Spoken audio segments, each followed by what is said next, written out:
Hello, welcome to Converging Dialogues. This is Xavier Bonilla.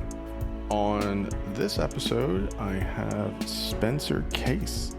Spencer is a philosopher, he's a writer, and he currently is a research fellow at Wuhan University in China, where he's writing some pretty incredible philosophy papers in some of the philosophy journals. More particularly, his interests usually kind of hover around, moral realism and ethics, values, and moral extremism, which is what we discussed in this podcast. In this podcast, we kind of talk a little bit about his background, how he got into philosophy, how he left the Mormon faith. And then we get into a major article that he wrote not that long ago on moral extremism. And we talk about some of the definitions of extremism. And he sees it as, particular vice and how it's connected with character. He talks about the role of moral emotions with extremism. We then talk about morals in terms of, relative morals, absolute morals. And we kind of discuss some of the ways in which the morals are defined. We talk about character and intention, along with these various emotions, as important to moral extremism.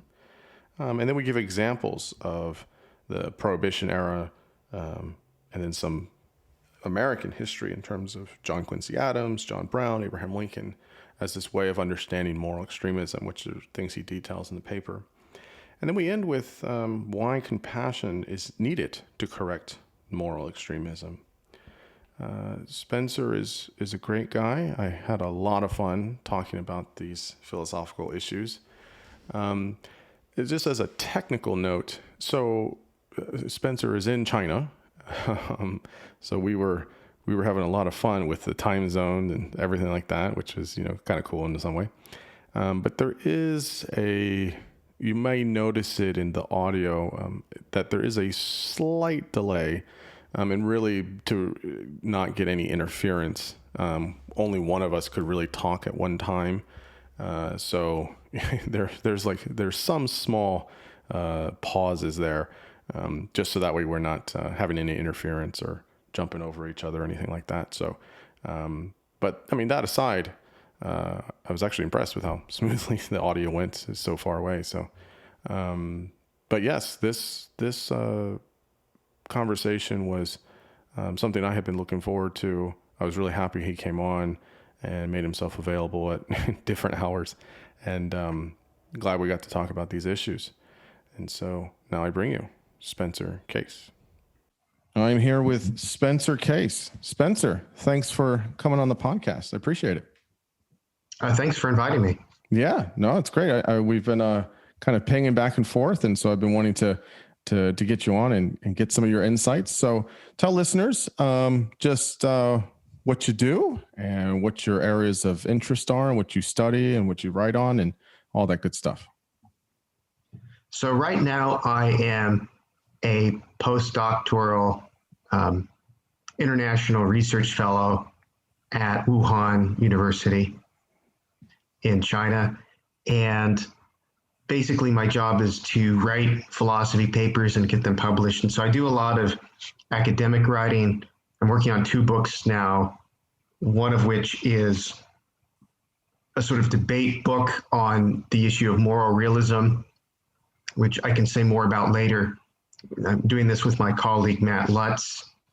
And another book, which I've got the contract for, but it's still very much on the drawing board stage, is a book in defense of patriotism. So those are some things I'm working on right now. And, I do a lot of public writing as well. I've got my own podcast, Microdigressions. Yeah. And anyway, glad to be here. Yeah, that's great. And so how did you end up obviously much of the world knows about Wuhan because of COVID-19 and everything, but how did you end up in Wuhan? How did you end up as an international fellow and everything? Well, I applied for that position way back in 2018, and did well in the interview and got the job. Partly it was, I think, that I lived abroad before. I was in the Army, and Hmm. I had a Fulbright grant and lived in Egypt for a while. Oh, wow. And, this program has had a history of people like sort of applying for the job and then thinking, I don't really know if I want to move to China. But I think it helped me that I could credibly say that, yeah, I really would relocate to China if I got the offer. So I ended up getting the offer, and I moved here in September of 2019, and I was here for 4 months and met my fiance when I first arrived at Wuhan, like about a month after I arrived, I met her. And then I had to evacuate when the pandemic hit. I spent 9 months in the States, and then I came back in November to China. And so I'm picking up where I left off and continuing the writing projects, So, I mean, the main reason to get back to Wuhan was to be with her because I can write anywhere. But the pretext for my getting back into the country was that I have a job here. But, my actual motivation was I have a girlfriend here. Yeah, no, sure. Okay, so tell us maybe just a little bit how you got into philosophy and what you're studying, and was it always that case for you, or how did you kind of get into this? Well, I knew that I wanted to be a writer from a very young age. I was like making up stories. Basically, the kind of stuff I thought I was going to write would be bad action movies, right? Right. That's the kind of stuff an 8-year-old would think of. But I wanted to write from when I was very young, and it just turns, I really do think of myself as a writer first and foremost, but I write philosophy, basically, what it comes down to. And I like philosophy. It's hard to say when exactly I became interested in philosophy, because I became interested in philosophical questions before I knew there was a name for it or anything like that. I think it's probably the case that most people who get into philosophy look back and sort of notice that they were trending in that direction before they discover the discipline. And so it was with me, and it was particularly thinking about religion. The rest of my family is devout Mormon, and I left that faith when I was about 20, although it was a gradual process. And sort of thinking through that was kind of a springboard to philosophy for me. I mean, for some people, you can just get interested in some sort of like abstract intellectual puzzle, maybe Zeno's paradoxes or something like that. And that's one on ramp for philosophy. But another one is that you have some really pressing existential questions or something like that. And that motivates you to explore things more deeply. And that's how it was with me. Yeah, that's great. So we don't have to get into it too much, just because I want to get to the content of what you're studying now. But maybe just give the I know you've written a piece on it, but maybe just give listeners the kind of the thumbnail sketch of how and why you left Mormonism. Yeah, I wrote an essay about this for Quillette a couple of years ago called "Bearing Witness," and I think it's one of the best things I've written. I think I can say it is the best popular piece I've ever written. I think that's just true. Some people disagree with me. Some people like other stuff better, but it's about, I was named after Spencer W. Kimball, who was the Mormon prophet at the time I was born. And I was brought up in this, and I've got some good things to say about the Mormon church. And I think it's bad, like if you leave a religion, to have this really negative attitude and not appreciate anything. And I feel like a lot of the ex-Mormons I talk to are just kind of embittered and don't see any of the positives. So I try not to be like that. I should say that as like a preface, but what led me out of it wasn't any of the peculiarities of the Mormon teaching or doctrine or anything. It's just that I didn't feel like I had any personal revelation. And I was disturbed that my peers were all sort of bearing their testimony, all saying like, I know this church is true. The Spirit has revealed it to me. And it's like, you know that? I don't know that. I'm supposed to know that. And I guess different religions emphasize this to a different degree. I think it's less prominent in Catholicism. I think it's more prominent in various versions of Protestantism. But the idea of like a witness of the Spirit being epistemologically central to your knowledge of the faith, and that's really important to Mormonism. And I just didn't feel like I had it. And I felt like I was in this social context where I was pressured to bear a witness that I didn't feel was authentic. And, there was even this sort of saying, which I really don't like, which is a testimony comes in bearing it, which is like, if you just say that, I know the Book of Mormon is true, then you'll come to believe it. And I think, yeah, that's true. That's true. If you say something, you'll come to believe it, but that's all the more reason not to say it, right? I don't want my assertions to influence my beliefs. I want my beliefs to influence my assertions. There's something deeply wrong about the order being the other way. So anyway, and that also sort of affects how I see a lot of political stuff. Like a lot of this sort of online virtue signaling strikes me as like a secular, bearing witness, something like that. So it was really this sort of personal wrangling over the issue of getting a testimony that led me out of the Mormon church more than anything. Since I've left, I could come up with other reasons. Yeah, I think sometimes it's the element of specific revelation for people that can be sort of off-putting, where it's like, yeah, I'm I've never had any prayers answered. Like I don't hear the voice of God and, at night, or I don't feel the Spirit moving me, or, things like that are common in different versions of Protestantism.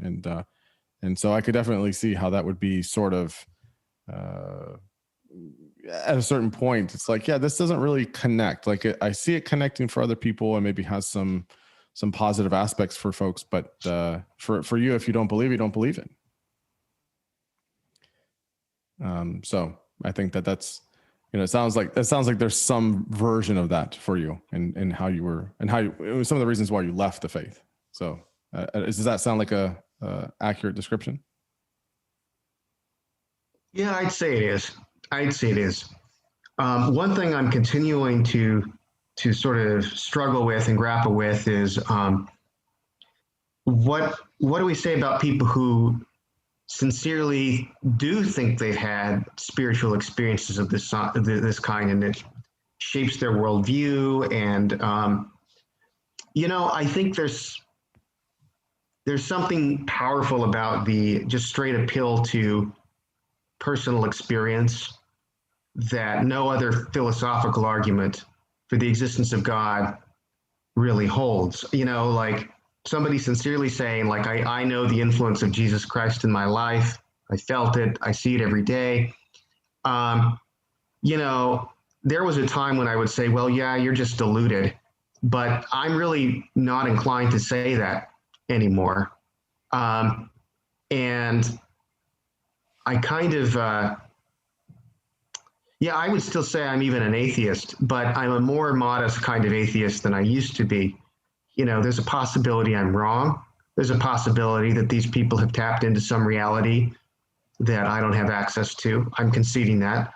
But, I've got to go with my own mind, right? Like I can't pretend that I've had some experience that I haven't had. And anyway, that's just kind of been my motivating drive here. Yeah. No, that makes sense. Okay. So let's jump into this paper you wrote rather recently now. I believe it's more recent. Is it last year or a couple of years ago? On moral extremism. I wrote it. Yeah, I wrote it and it got published last year. This was one of the papers I wrote to satisfy my contract at Wuhan. And so I wrote it and got it published on shorter order than normally happens. Normally it takes a few years. Yeah. But I wrote it and got it published all last year, which is pretty much record time for me. Right. So maybe just kind of give us the central thesis of the paper and kind of the overview, and then we can get into some of the more finer details. Yeah. So it seems to me that there's this thing that we say that we'll call somebody an extremist, like, your ideals are good, but you're too extreme. And this sort of prompts this retort that, like, well, how could that be bad if my ideals are good? How could it be bad to be extreme for what's right? And I give a number of quotes from various people at the beginning of this paper to sort of motivate the problem. So there was the Barry Goldwater quote at the 1964 Republican National Convention, where he says that, it's a short quote, but I think I'm forgetting it already, but it's something to the effect that extremism in the pursuit of liberty is no vice, and moderation in pursuit of justice is no virtue. And he actually says, oh no, he said, let us not forget, as if this were some obvious truth that we just needed to be reminded of. Let us not forget that extremism in pursuit of freedom is no vice, and moderation in pursuit of justice is no virtue. And I kind of have thought about that quote for a while and thought, there's something not quite right about that. Something not quite right about that. And I'm trying to figure out what it is. Like, how could you be too devoted to something that's good, like justice? But it seems like, given that human beings are fallible in their perception of what justice is, their commitments to ideas of justice can lead them in very bad directions. And so that was one sort of motivating thought that drove that paper. And so I sort of developed the idea that extremism, moral extremism, is a vice, whereby we have these sort of strong moral emotions that are not reflected upon enough, so that they are catalysts toward evil actions. And so it's a bad state of character, but it's like a moralized bad state of character.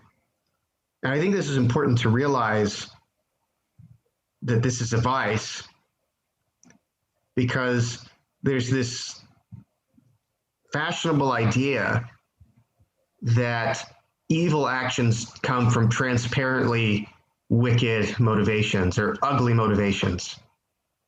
And the corollary that virtue comes from nice motivations. This just seems to be especially common on the left, where, like, are you for hate or are you for love? Like, these two different emotions are moral opposites. But just a little bit of reflection should make you realize that, wait a minute, you tend to hate the things that threaten what you love. And you tend to love the things that oppose what you hate. Like, these are two, opposite emotional sides of the same coin, so they're not really opposites. And so one reason that that's dangerous is to think that, well, I'm not motivated by hatred.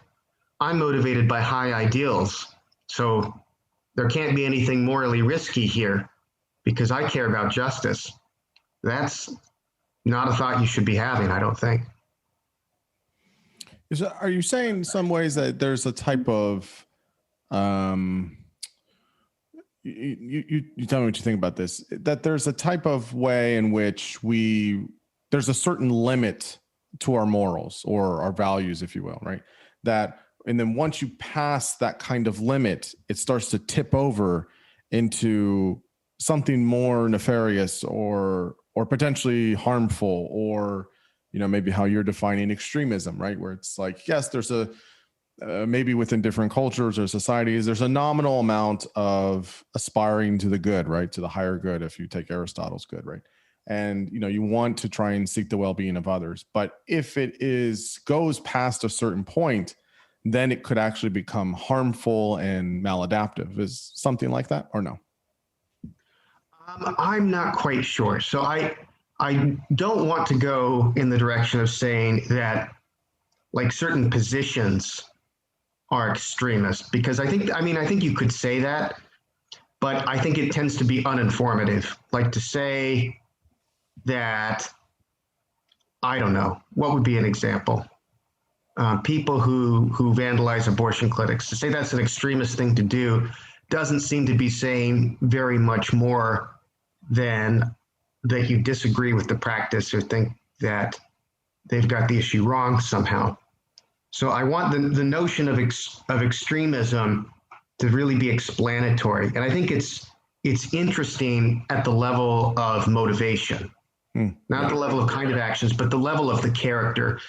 So I wouldn't say that an action is extreme, except in the secondary sense that it's an action characteristic of somebody who has this kind of vice. Yeah. So the extremist person is somebody who has a kind of tunnel vision. They're not seeing the totality of all of the moral considerations that apply. They're fixated on a particular evil they want to remedy, a particular good that they want to bring about, to such a degree that they are not able to see or even willing to consider that there might be some competing considerations here. How can we, so I typically dislike semantic arguments, but I feel like it's important here. How, in how you're describing it, how are you defining, extremism here, right? You're talking about the intentions of a person or people as opposed to the actions or the behaviors. And so for you, what would classify or quantify some type of extremism there? Yeah, so extremism I define it as a vice of having moral emotions that are unrestrained, in the same way that, like, consider rage. Rage is anger that is sort of out of control and not reflective. So moral emotions can be like that. In fact, some instances of rage simply are instances of moral extremism. It's just like it's a moralized anger, which it often is. People don't like to admit it, but people enjoy feeling outraged. Yeah. When it's because there's this, it's not the same as just being angry. It's this, so there's this moralized sort of, you feel good about yourself feeling angry at this or that injustice or something. And so there's a danger there. There's a real danger there.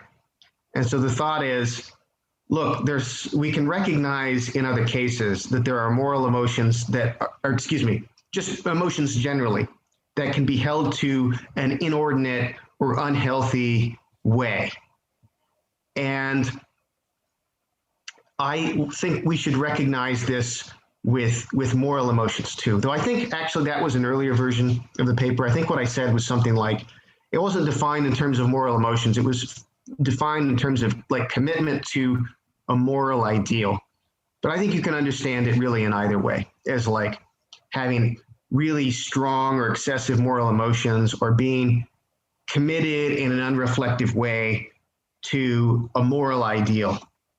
So that's very open. And I don't say like, how is it that we know that a moral ideal is excessively held? I just sort of say, like, conceptually, we can see that this sort of space exists, that there would have to be some people who are distorted by this once we realize the kind of influence that moral emotions have over us.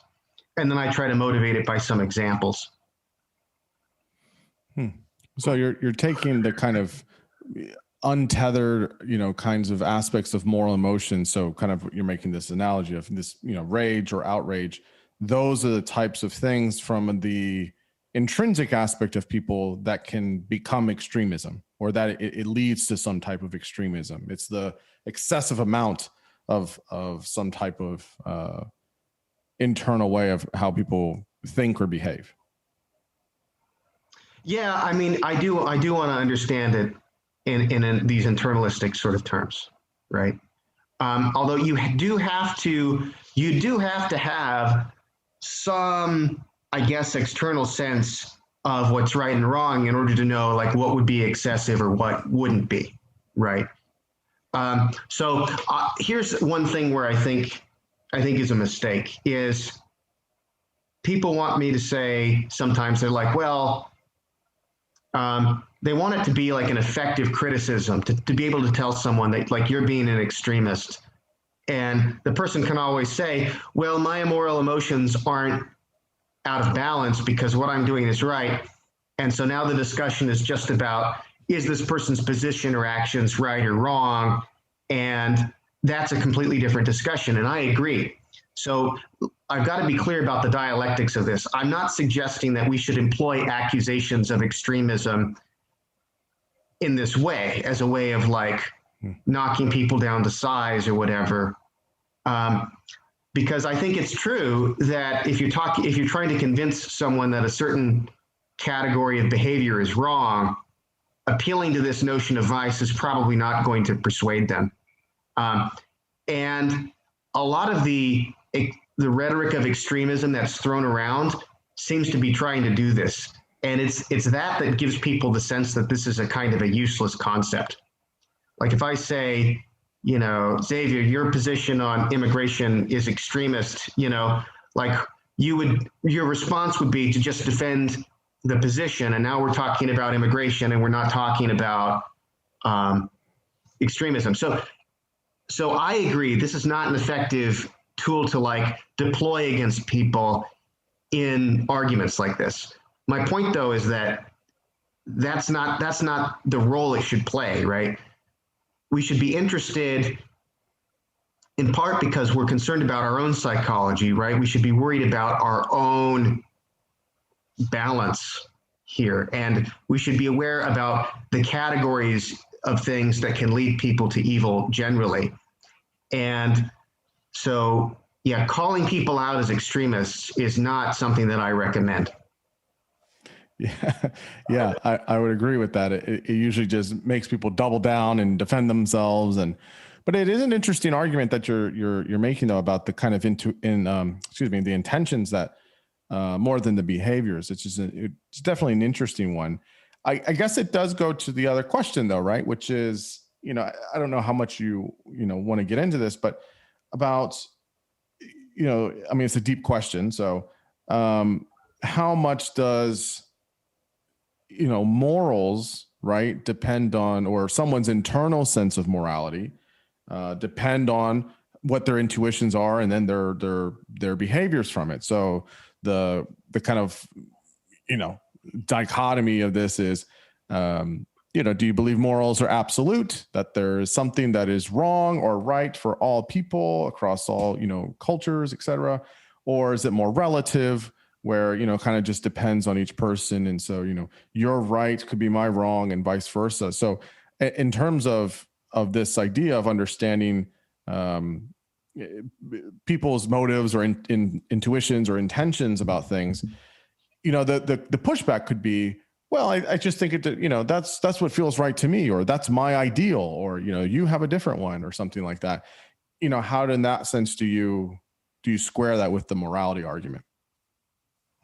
Yeah, I mean, this is a point where I think if I pursue this, we might end up going in a different direction as far as the conversation goes, which I'm happy to do. I defend moral realism, which is the idea that moral statements are meaningful. Some people deny that. Some philosophers deny that. Like, moral statements are attempts to describe the world, attempts to describe the moral properties that actions and individuals have. and some of them are true, and they're not true because of human attitudes or social construction. So I would subscribe to those things, and also that we can possibly know about some of these. Now, the word absolute is one that I tend to avoid because it's ambiguous in a way that is very unhelpful. So one way of understanding absolute is objective, or there really is a standard. I would say there really is a standard. Another way of understanding it is it's unyielding to different circumstances. Now, that isn't true. Circumstances matter. And everybody sort of recognizes this on some level. Everybody really does recognize that, yes, you can steal a loaf of bread to save your starving child. Everybody knows this. And I think everybody knows that the standards by which we judge, I don't know, a Roman legionnaire are going to be different than how we judge a civil rights activist or something like that in the 20th or 21st century in the Western world, because the circumstances are so much different. But the one error I really want to caution people against is the conflation of, well, different people are in different circumstances, and that determines how we ought to judge them and judge their actions with there is no standard, right? Or it's all gray, there's no black and white. I mean, because those are two distinct thoughts. And I think people are often dismissive of the idea of there being an objective morality because the word absolute can mean either of these two things. And so I want to be clear about that. Yeah, so I'll say that. Yeah, no, that's good. I like the distinction. So, now some people could say like, well, this is a semantical argument, right? Absolutes maybe no, but objectives or standards, that's just another way of saying the same thing. I'm not personally saying that, but maybe people could make that claim. So I guess how do you understand kind of these objective standards, in your mind, and maybe give an example or something of that? Yeah, that's right. I mean, here's one thing. I think I can believe that there is an objective moral reality without being able to tell you exactly what it is, just as physicists know that there is a physical reality, but you're like, okay, so let's hear the final theory. Let's hear it. Well, we're not there yet. And as far as like fundamental moral truth, I got to admit, I'm not there yet either. I don't know that we have a theory. And a lot of people who are skeptical of some of the things I say are like, okay, so like, let's hear the moral theory. Lay some objective moral truths on me right now. And there are some I'm pretty confident in. I'm pretty sure that kidnapping Africans and sending them across the Atlantic and making them work on plantations until they die is wrong and morally horrific.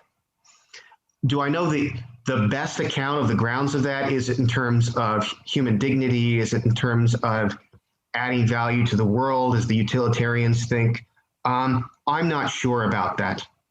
But I think I'm sure about some of the what they call first order claims, like claims about what's right and what's wrong. And I think I can be more sure of that than I am about the ultimate metaphysical, philosophical grounds for those things. It sounds naive to a lot of people. Maybe it is. Maybe I'm happy to be a simpleton here and say that I just think I do have a sense of right and wrong. And I'm happy to put on my propeller hat and sound like a simpleton and say that. But I really do think I know that some things are wrong. Yeah, I hear you. I think that there's definitely people that will make the arguments one way or the other. I like your framing of it. I'll say that the framing of it, which is, the physics example works to a degree. I think of, well, it's like kind of like string theory, right? It's like, yeah, like hypothetically it works. We can't prove it, but hypothetically it works.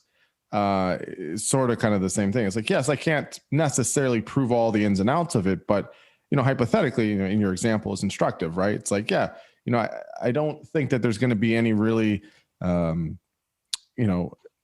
people with integrity or honesty that are going to stridently, defend slavery, right? I think we can all pretty much agree that that's wrong to do. I think the difference is, leaving that example aside for a minute, in general, it seems like we always have to have kind of what you're saying, these kind of first principles or this kind of groundwork that's laid out, which says, okay, well, what's the, at bottom, what is it that is the yardstick here? And many folks have made that yardstick well-being, right?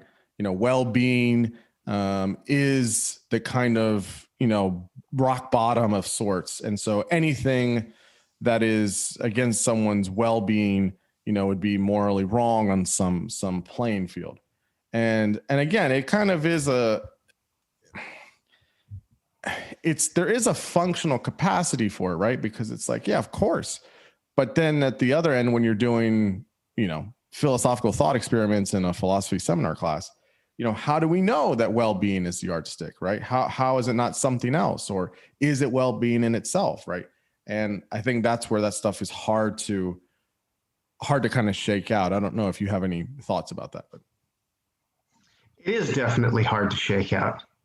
I've had a lot of thoughts about this, and I've got to say, I've not come to anything really conclusive. I think well-being is real and it matters, and we should be very concerned about the well-being of others. We should be concerned about the well-being of animals.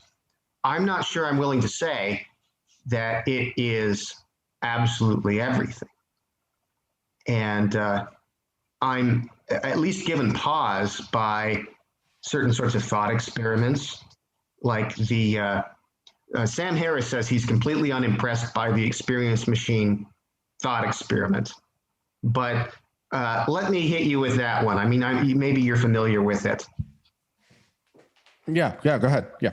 Okay, so Robert Nozick came up with this in Anarchy, State, and Utopia, which is actually a political philosophy book. But he has this thought experiment that rumored to be the basis for the movie The Matrix, where you can plug yourself in and you can experience anything you like, for forever. But, it would be fantasy, basically. Now, some of this depends on what your views of well-being actually are. Mm-hmm. But let's just say, for the sake of argument, that well-being is hedonistic, or we have a hedonistic theory of well-being, so that what is part of your well-being are states of your mind, not objective relations between you and things in the world. So if you're in the experience machine, you're experiencing, whatever kind of pleasure you want, then it seems like that would be the optimal life. Now, to be clear about the thought experiment, the thought is not just that it would be better for you to be in the experience machine than not, but would you be willing to say that is an optimal human life? That's the best life for you to live? And that's where I really want to hesitate. And if you're skeptical about that, I've got some modifications to this thought experiment that ramp up the intuition a bit.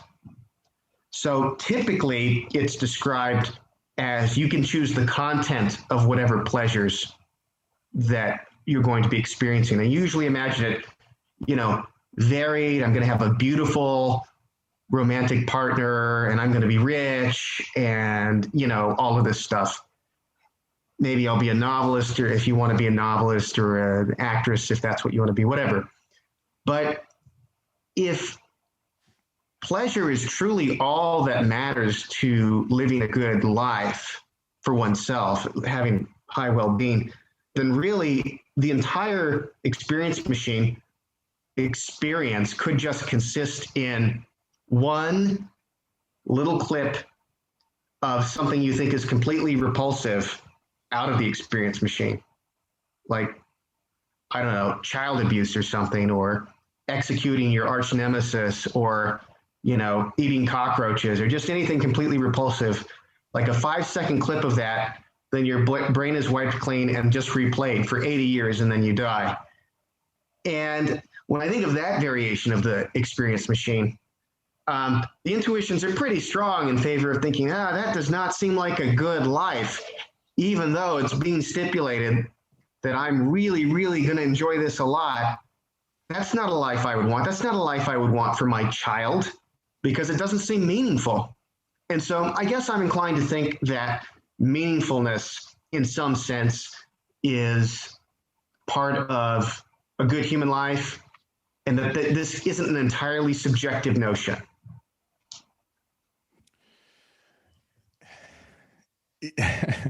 Yes, I hear the thought experiment, and I think objectively and probably philosophically where this breaks down is, well, why wouldn't you think that? Right? Why wouldn't you think that that's not a good life? Maybe for another person it is. Maybe they do get, meaning out of those things, or they do get pleasure out of those things, or that caters to their sort of well-being. And so maybe for you it's not, but maybe for other people they do. And so how could you postulate that, that idea is universal, or it's an objective standard in that way? Yeah, Emerson said that something to the effect of, think what is true in my own heart is true of mankind generally. That is genius, something like that. And I can't tell whether that's profound or just incredibly arrogant. But I do think it's got to be true, is that my intuitions about a good human life aren't radically subjective. Like, they apply to other people as well. Like, for example, why even think that pleasure is good for someone else and pain is bad for someone else? I haven't experienced someone else's pleasure or someone else's pain. I can only experience that for myself. And yet it seems like I can obviously generalize from that to say it would be bad for Xavier to be in pain. It would be good for him to be happy. So it looks like even on a hedonistic account, I've got some ability to generalize from my experience to others, and from my ideas of what's good for a human life to others. And so why wouldn't that apply to things like meaning that I'm saying are perhaps a bit less subjective, in the sense that they are not just, it's not just composed of, mental states or something? Yeah, this sounds a little bit like the Sartre argument, right? Where Sartre would say that, to know yourself, to know your being, your existence, that you become responsible for the other, or you become responsible for other people, or humanity. And his notion is that you're making an extrapolation, right? At least how I understand it, is that, well, if I know a few things about myself, the human experience and what it means to have an emotional experience, it is very much likely that if those things are a part of what it means to be human or have the human condition, then it is going to be a reasonable extrapolation to say, well, my neighbor or my fellow countryman or my family member or just another citizen in the world is going to have similar experiences of what it means to be human. Because if you understand what it means to be human, then you can understand a little bit of what it means to be, to be a person. And so I guess you could apply this on a kind of moral landscape, right? It's like, okay, well, if I don't like to feel pain, I don't like to suffer, my assumption, right? Because if that's a human kind of experience, then this person likely would also not to, want to experience pain or suffering. So it does seem it's kind of in that world of that kind of, following the argument of a kind of what you're saying, this subjective standard that people have as a human experience. Yeah, I have to say, I've read very little Sartre. Maybe that's my loss, but what you're describing here sounds like it makes some sense. Like I don't think I can really understand myself in this just completely particularistic kind of way. I have to understand maybe not all human beings, but at least some other human beings, some other creatures to even conceptualize like my own identity and experience. That seems right to me. Yeah. So, okay. So we haven't solved the morality question in terms, Nietzsche spent his whole life thinking about this, and, and he also talked about intentions as well and stuff. Let's go back to the extremism piece. So now that we've kind of talked a little bit about, morals in terms of, kind of the relative absolute kind of thing, how do we, again, map this on now understanding kind of that with the extremism? So again, to kind of summarize what you were saying earlier, you see extremism as a type of the motives or the intentions behind people as what's extreme, not the behaviors or the actions. And so would you say that, is it, because people will have they'll have different ideas about or different belief systems about things, and then believe it and act on it and feel it very strongly, right? Let me just take a silly example, I guess, or a common example rather. I could believe that the best way to do government is with a strong centralized federal government that, taxes the very wealthy and, redistributes that in some way. And I could be very zealous and passionate about that. Or I could believe that we need more limited government and people get to choose what they want to do and have some sense of liberty, and that we don't need government, kind of poking its nose in my, personal business and what I do. And so I can believe that very passionate or zealously. I'm doing a kind of cartoon caricature of these things. But, if people have too strongly held beliefs or positions, at what point does that become extreme for you? And second to that, you would see extremism as a maladaptive thing, as a thing that's not something we're shooting for and something that's not healthy for society, or no? Well, a couple of little clarifying points. I would say what extremism describes is a total state of character, not just the intention. Having a good intention itself could be just fine. It could be positive. And in fact, maybe it always is positive, but it's the combination of a good intention, a very strong driven moral focus, and a lack of sufficient reflectiveness on the moral ideal. So I would want to make that. And maybe this is because you're coming from psychology or something, but you keep using the term maladaptive, and yes, I hear that, and that's like a biological term, And I'm talking about a moral vice, not like an evolutionary vice, whatever that is. I mean, right? Like there might be all sorts of things that are maladaptive that are morally good, right? Like, I mean, human beings do really bad stuff to other human beings and other animals. And obviously, at least sometime in our evolutionary past, the dispositions to do those things were adaptive, I think. That's how we have them. But that doesn't mean like they're morally good. So I just want to, maybe I'm being nitpicky here. No, that's right. That's a good clarification. Yeah, that is my daily vernacular. So that yeah, you're picking up on kind of my world and my speak. Yes, no, that's a good clarifying point. Typically maladaptive is usually in terms of a disorderly or an orderly, a maladaptive versus an adaptive. But yes, I think your correction there is important, right? Because you could have something that's maladaptive.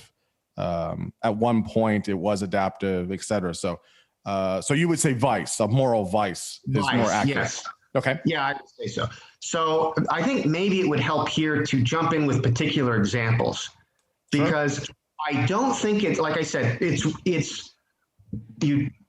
I do not recommend just jumping into some sort of discourse and calling someone an extremist as like an effective rhetorical strategy. You're getting nowhere with that. But if you know that someone has gone wrong on independent grounds, then you can diagnose it as an instance of extremism. You do have to make some guesses about the person's psychology, but sometimes they're plausible inferences I think you can make about this. So I'll give you a couple of examples from the paper, and then maybe a couple of others that are more recent, relate to COVID and stuff like that. So one of the examples I give is the anti-alcohol crusaders of the 19th century, late 19th, early 20th century United States. So you had the temperance movement was a big deal in those days, and for good reason, right? Like, and actually, I'm going to go on a tangent here. Why not? Some of my best ideas are tangents.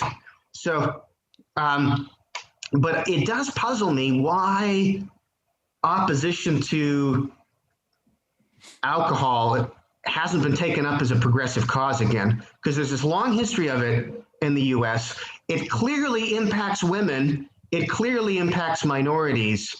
I don't know. It seems like it's not like a full-on prohibitionist movement, but a movement to reduce excessive alcohol consumption and the evils of alcoholism as like a politicized cause. Seems like it's time for a comeback. I would say maybe that, yes, I mean, there's definitely many evils, I guess you could say, you can use that loosely, with alcoholism. I would say that maybe because within the last 100 years, which is still relatively short, people recognize that, that wasn't such a good period. Maybe they don't recognize it. But then also I think that as for all the addictive qualities of alcohol, it's extremely socialized at this point. So it would, I just think the socialization piece, and as it's sort of become a norm, and then the economic piece, I think would just be, that would be almost mission impossible, I think, at this point. But wait a minute, don't progressives think that racism and sexism are highly socialized? Don't they think that? Is alcoholism more deeply socialized than those things, on their view? Oh, I wouldn't. Well, I'm not exactly a progressive, so I can't speak for them. I don't know if it would. I think, yes, there's definitely socialized components for all of those things. Whether, one is, more than the other. Oh, I don't know. You'd have to ask a progressive on that one. But I get the point, though. Man, like 88,000 deaths a year. Mm-hmm. 88,000 deaths a year. And it's not like death is the total measure of the harm caused by alcohol. I don't know, man. I like beer, but I don't think that that on balance, alcohol is a great thing for humanity. I have to say, when I think of all of the evils, I have to say. But in any event, my point is, I can understand the motives of the anti-alcohol crusaders of the 19th and 20th century. And it's interesting to go back and look at this, because there are a lot of parallels to like woke activism. Like the temperance people would have pray-ins, right? Where like they would all converge on a saloon and they would just pray and block the entrances, and you think like the sanctimony of that, how obnoxious that would be. And I should also add, as far as the motive for opposing it, the situation was indeed worse in the 19th century for alcoholism. Like, drinking was pretty out of control in the U.S. in the 18th and 19th centuries. And there were no safeguards for women and children, So like, if your husband was a drunk, it was just like one of the worst things that could happen to you. Yeah. And saloons were particularly bad institutions because it was associated with gambling, and it was associated with extramarital flings. And you might think that sounds like Victorian, like that kind of morality, but like when childbirth could kill a woman, it was much more likely to than it is today. And when there were no cure for venereal diseases, the morality of extramarital sex is like a serious matter.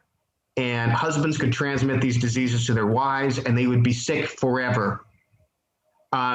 So, yeah, there were a lot of reasons that people hated saloons in particular. So the Anti-Saloon League became one of the big prohibitionist things.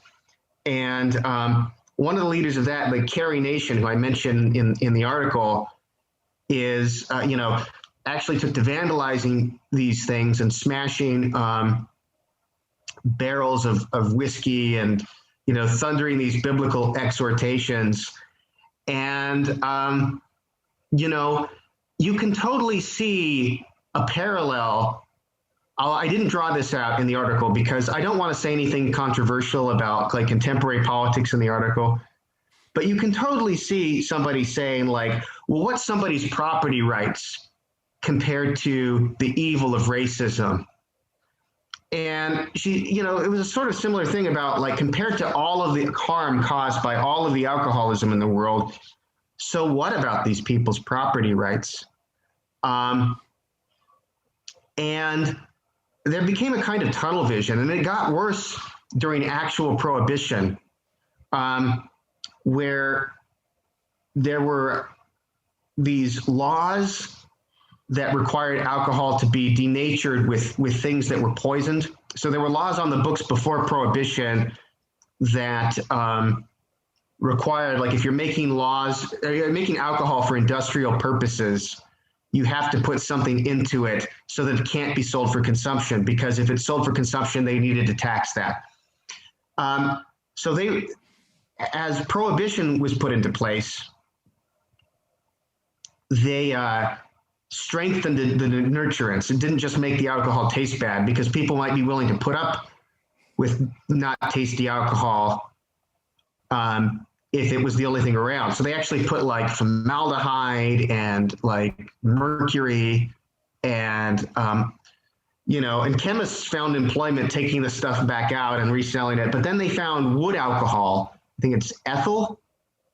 I think I might be messing up the name of the chemical there, but like they found wood alcohol was so similar to the drinkable alcohol that the chemists couldn't get it out, and people would drink it anyway. And it caused blindness. It caused all sorts of horrible things. The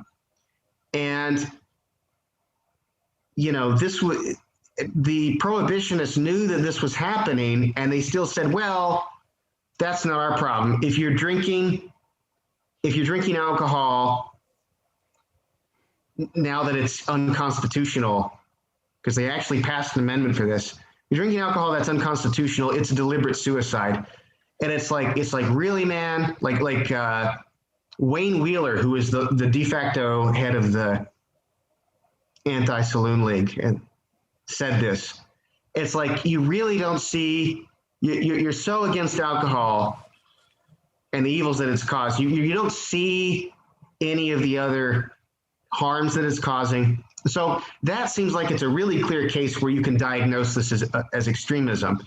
Like, it wasn't like they just hated people who drank alcohol and were callous toward them and then ginned up this moral position as a rationalization. No, they really had this understandable moral position, and then they weren't able to take other things into consideration there. And yeah, so that's one case that I mentioned in the article. Yeah, I mean, I think it's a really powerful one. I mean, obviously, because I think the reason why it's powerful is because it goes all the way up to we had a constitution to make it illegal, and then another constitution amendment to make it illegal. This went all the way up to, our constitution. I mean, that's how far this went, and so, I think it's a good example for your argument about how, again, people have they could kind of talking about the total aspect of a character, right? Which including with intuition or intentions, but it's also the whole entire character of how people are approaching a topic. And so I guess my first thought goes to, well, how do you, what's the kind of buffer for that? Like, how do you have something that you can feel passionate about or feel animated about, but don't let it get to extremism? Like, how do you say, okay, wait, that's the limit. This is the limit. You know, how can those things, because I mean, like, if you go back to your example, right? Like, I think that there's people that probably felt strongly that, you know, alcoholism was terrible and it was all these things and they were right. But then there were other people who'd be like, you know, there's no problem with this, right? You could obviously see both sides of this stuff. So how is it, you know, that in that example, you know, but how is in many of the other things that we have in society today, you know, how do we have kind of limits to that extremism, or how do we kind of curb a kind of extremism? Yeah, that's a great question.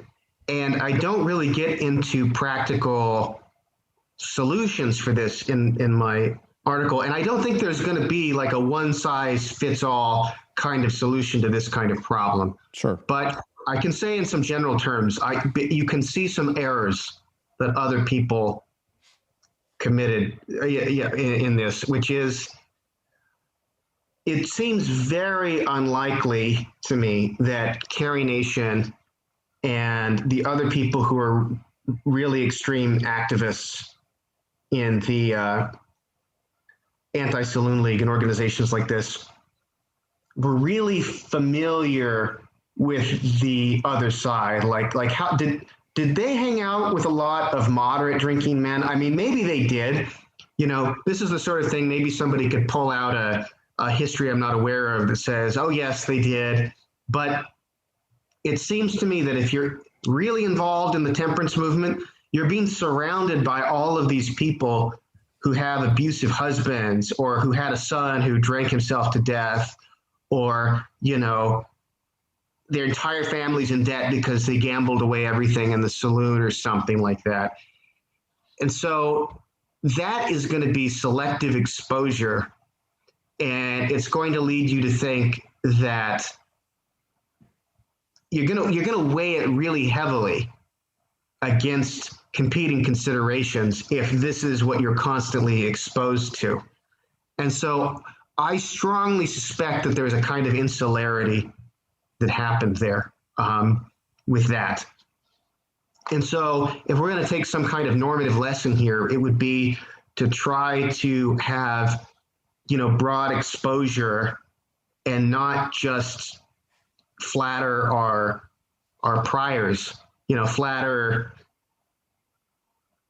our, you know, preconceived opinions all the time. I mean, there's got to be limits, right? It's like, and this is the thing, it's like, it's hard to give really precise advice here because everything is going to be context dependent. I'm not going to say, well, keep exposing yourself to Nazis and just keep an open mind about this. I'm sick of using the Nazis as the sort of go-to villain example. I'm sick of it, but it is been institutionalized in this way, I guess. So I guess I'll use that. I do go on and say some things about the Nazis in the article too, actually. Well, you don't have to use the Nazi example. I mean, yeah, I'm kind of fatigued with it too. There was, I know you mentioned, maybe I have this wrong. You correct me if I do. I know that Quincy, oh my gosh, why am I drawing a blank on his name at the moment? Our 6th U.S. president, right? John Quincy Adams. Yeah, John Quincy Adams. Maybe you want to chat about that as you mentioned it in the article, and I forget in which context you're mentioning it at the moment, but there was I think also as a kind of example, historical example of this point. Yeah, that's right. So I compared at the end of the article, it's actually my favorite part of the article. I compared John Quincy Adams and John Brown. Mm-hmm. John Brown, who was the sort of thundering anti-slavery prophet. I controversially, I admit, like this is, you can disagree with me about this, but I think that John Brown was a kind of anti-slavery extremist. I think he went too far with some of the things he did, particularly the Potawatomi massacre. I thought that went well beyond what could be reasonably justified. But you can definitely understand where John Brown was coming from. I mean, when he was 12, he saw another 12-year-old boy being beaten with iron shovels by white men. And you can understand the loathing that he would have for this system. It was horrible. And so, on the other hand, John Quincy Adams, he, obviously the son of John Adams, he had this sort of rooted in the 18th century kind of mentality. He was not able to arrive at John Brown's kind of activism, and he had this sort of suspended emotional logic. I read this book, I think it's called The Lost Founding Father. I listened to it an audiobook about John Quincy Adams, and I don't remember very much about the book, but there was the one quote which I used in my extremism article that just sank in with me, and I just kept meditating on it. And it was one of the, tributaries that went into this article, where I was thinking like, what it said was he was more and more persuaded by the abolitionist arguments, but he could never go all the way. He could never draw the conclusion that every single person who owns a slave is a man stealer, which is a derogatory term for a slave owner that the abolitionists would use. He had this sort of sadness that somehow these people are not able to see what they're doing as being wrong. And to be honest, that's kind of how I feel about people who eat meat.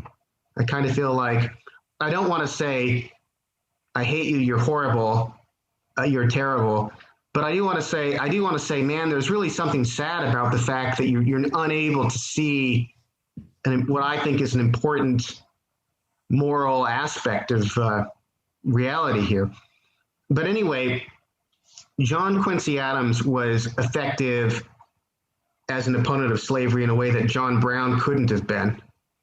And it wasn't because he was logically consistent. It was because he maintained this sort of emotional ambivalence. And I think there might be something healthy about being able to maintain some emotional ambivalence, which sounds weird. And some people have definitely disagreed with me about this. Like, am I saying we should be inconsistent? No, I mean, we shouldn't be logically inconsistent, but I guess emotional ambivalence about judging people as evil or something like that is a useful barrier against extremism. But there are costs to it, right? I mean, you might think it's bad not to be emotionally and practically consistent in the way that John Brown was about slavery, but he kind of went off the deep end with that kind of consistency too. So it might be that there are some moral realities that are really difficult for humans to internalize. Like if you really fully internalize them, it would be hard to act rightly. And it might be better to be in this kind of ambiguous mental state than to be fully consistent.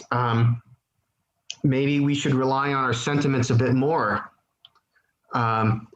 Anyway, a lot of people are dissatisfied with that response, and I can understand why, but I think there's something to be said for having that kind of ambiguity, more like in our thinking and in our relations with other people. Yeah. So a few thoughts on that. So, yeah, I've read that book, The Last Founding Father. It's a great book, actually, because it kind of, I think it puts, Andrew Jackson was the first kind of outsider. So, Washington to Monroe were, all the same era. They were all together in the beginning. And Quincy Adams kind of gets tacked on there, as he was around too, just by his dad being the president. And, he did many things in his own right. He was in representatives, things like that. So, but he also had a similar temperament to his dad. And so how he was very pragmatic in many ways, in a really good way, I think.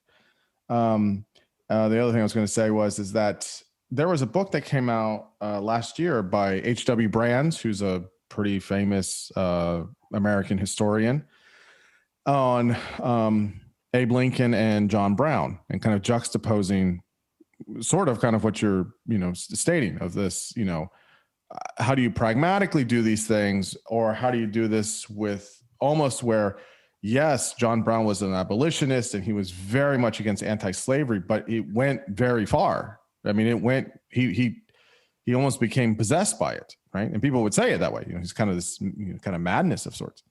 And the incident that you referenced is a good example. I mean, it is extreme. It is very extreme. And, people would say, to be clear what we're talking about, Potawatomi massacre, this is in the context of Bleeding Kansas, which was like a mini civil war before the war between the states that we call the Civil War in the 1850s. That Kansas was, I think, a territory, and it was going to become a state. And given the compromises that had been in place, whether it came in on the free state or the slave state side, tipped the balance of power. So you had people coming in from both sides trying to influence things. And there was, I think, election fraud and stuff on the pro-slavery side, but and there was some rioting and stuff. But what John Brown did was he took out a band of followers, including his sons, and pulled some anti-slavery people out of their houses and chopped them to pieces with swords, left them for their families to discover them. And some of these people were like illiterate, poor people who happened to be on the wrong side of the issue. Yeah, I mean, you shouldn't be supporting slavery. That's bad. But, this isn't Jefferson Davis here. This is, the Doyle sons. Like that's really going too far. 5 people were killed like that, and it provoked violence against the anti-slavery side too. And it just seemed like it could not be justified. That's my opinion. Yeah. And there were people at the time that were trying to distance themselves. I mean, Abe Lincoln was one of them. I mean, there was a reason why he distanced himself from John Brown. Even Frederick Douglass, who was pretty radical when he was younger. I think it was Garrison was the person that he was under the tutelage of.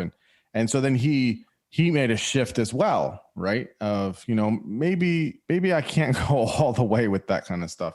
And so, yeah, I mean, it was pretty grotesque how, what Brown and his followers did. And then obviously there's the infamous Harper's Ferry incident and, where everything happened. So, but yeah. So I would say that there is this type of aspect of, how do we have these competing types of values where, okay, on one hand, how do we have some distance? How do we not be kind of robotic about it or very cold and just calculated and, all of these things, but how do we also not have this overextension of our emotional investment in things as well, where it can really be detrimental. The thing I was going to say was about on that piece was there's a research psychologist out of Yale, Paul Bloom, who wrote a book called Against Empathy. Yes, I cited it in the article. Yeah. So I wanted to bring it up because there is this element of we should trend for compassion and not empathy. There's a whole other long conversation, but the basic premise is that, empathy is good in some aspects, but what we really need is compassion, because empathy creates a spotlight effect. It shows our biases. And to make Bloom's argument is not to not have empathy, but it's more of to make morally good, rational decision-making, we should have compassion, because that is for the well-being of other people. So I remembered it was in the article, so I want to kind of bring that up as well. Anything else that you want to say on this, on this piece, or on the? Well, yeah, I mean, a couple of things. Like, one is, I'm glad that you mentioned Lincoln, because Lincoln was similar to Quincy Adams dispositionally in exactly this respect. I don't mention Lincoln in the article, I don't think, but he was like pro rule of law, and you go back and read his speeches, and you can sort of see how someone today would be like, are you really going to both sides this? You know, but he understood how bad slavery was. I mean, he said, if slavery isn't wrong, nothing is wrong. Right. And he had this sort of dispositional conservatism of like, but like, look, lots and lots of Americans think it's right, and we have to, I don't want to say respect, but in some sense take into account that that is how they feel. And we, in some sense, have to preserve the society that we're in if we're going to make any kind of progress. And, you know, he, I think, was able to maintain this sort of difficult dispositional balance about this. And I think Frederick Douglass was too. I mean, he could be a thundering person, you know, but it's one of the things I admire about him, that he would seem to be able to hold these two thoughts in his head at once, is that he really wanted something more than revenge. You know, he wanted justice, and he wanted the slave owners to repent and recognize their evil. And so he had this level of compassion. I think that is one thing that can be a buffer here, is, you know, what will push us away from extremism? Compassion for the evildoer, in the sense that, and I think actually recognizing that extremism is a phenomenon is something that can be of aid to us here, because my disposition is to judge someone less harshly when I realize that their evil actions, and I include this to mean some very evil actions. I think some of the worst atrocities of the 20th century were done in part due to some kind of moral extremism. I include the Nazis, I include the Bolsheviks in this.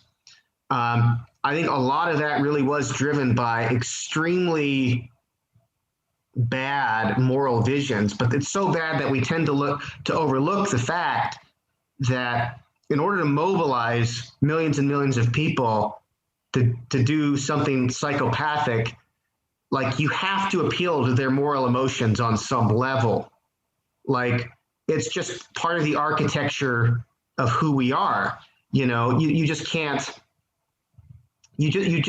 get people going on hate alone, is my opinion. But my thought is that once you recognize that other people are motivated by what they perceive to be good, you're going to judge them less harshly. You're going to have a bit of emotional ambivalence. You're going to hate the sin and not the sinner, so to speak.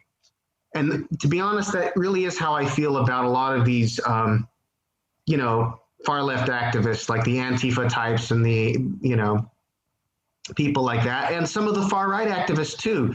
I think, like, look, I really oppose these people politically. I think they're doing a lot of damage, but I don't hate them, because I understand that moral extremism lies behind this. And, you know, there is some culpability there. Like, we should reflect on our moral ideals and our moral emotions, and we should moderate them. And there's some culpability for us if we don't do that.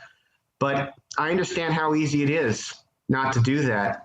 And I understand that there's this impulse of goodness that lies behind a lot of evil.